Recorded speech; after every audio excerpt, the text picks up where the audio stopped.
The theme is truth. Honesty of all things is the purest form of deception.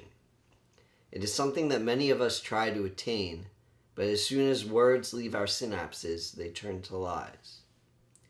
Honesty would be to keep quiet.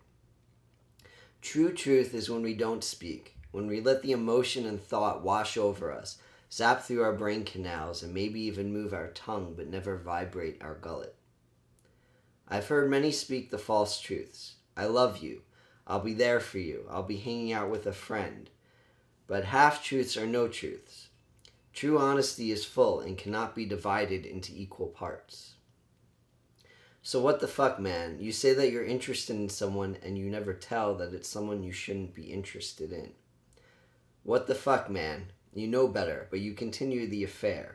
You continue the lies, and you continue to not see the difference between conflict and just deception. We're in a postmodern apocalyptic time, where society ceased to exist because people were no longer required to make sense. We walk down a single road. I've seen it before. It's grimy and smells like coffee and shit.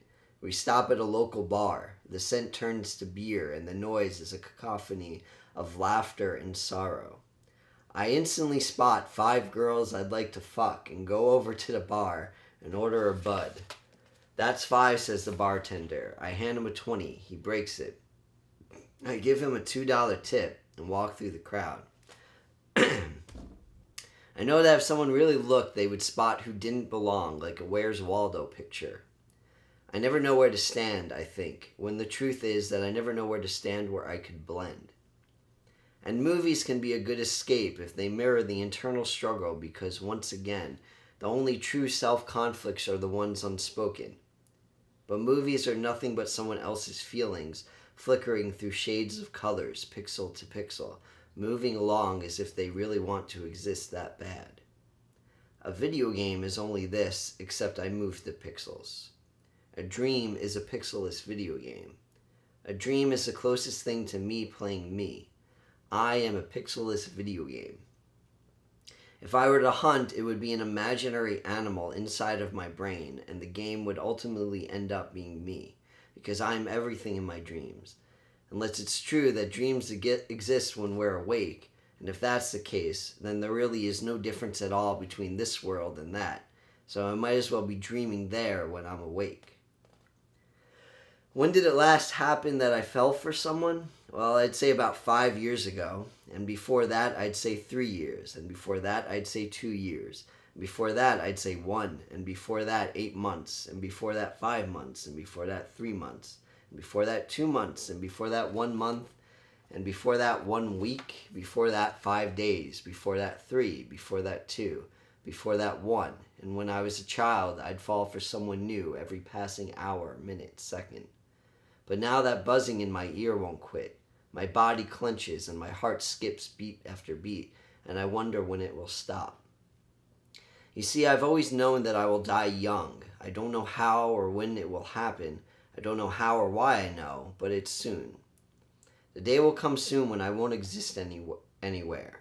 The day will come soon when I'll really no longer be able to speak at all.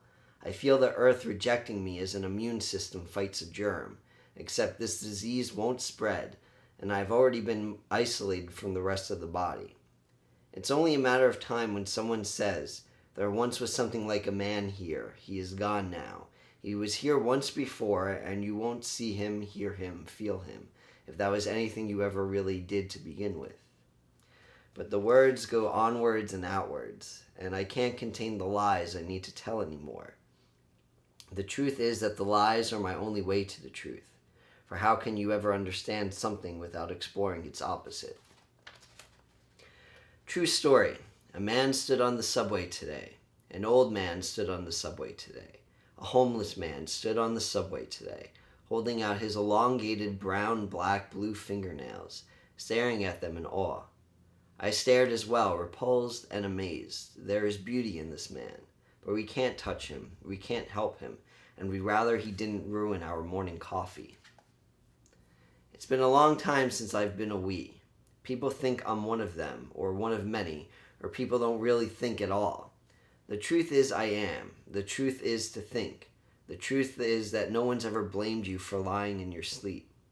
And they laugh out there, and they scream out there, and they die out there, and they dream out there, and I can somehow see it. I somehow know them. I'm the muse. I'm the wind. I'm the nothingness. The coldness that slips through your pores like liquid nitrogen, stiffening your muscles and lulling you to rest. No motion can resist my arrest. And there are those that have loved me, and those that I've loved. But now I'm surrounded by dust. The sky still shines when I sleep. The moon still watches where I once strolled on the side of a highway with my best friend in the car driving beside me, knowing that I needed to run and see and roll around for a while. But he's not here now either, so why am I? The truth is that nothing really matters. The truth is that which is silent. The truth is. So, that was a poem that I wrote back in September 8th, 2012. It's in my book, Let's Go for a Walk, by me, Jonathan Trillin. You can find this on Amazon if you search for my name or for this book title, or both. And yeah, so Dominic and I are maybe going to start a new series here where we start off where I read one of my poems, and then he and I talk about it, and Dom can give his input here as well.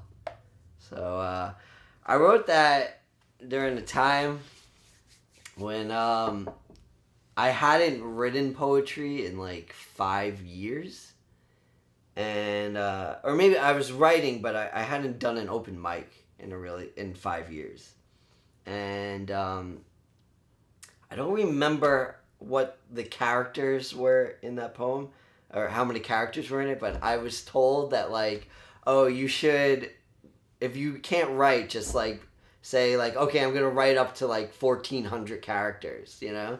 And so I just kept writing, and that's why like I don't really like that poem as much, because it was just a way for me to get writing again, and it doesn't all kind of go together.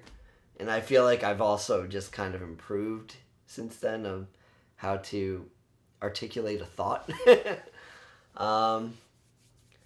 But yeah, that's why it feels a bit disjointed. That's the word I'm looking for. And yeah, that was my writing 6 years ago.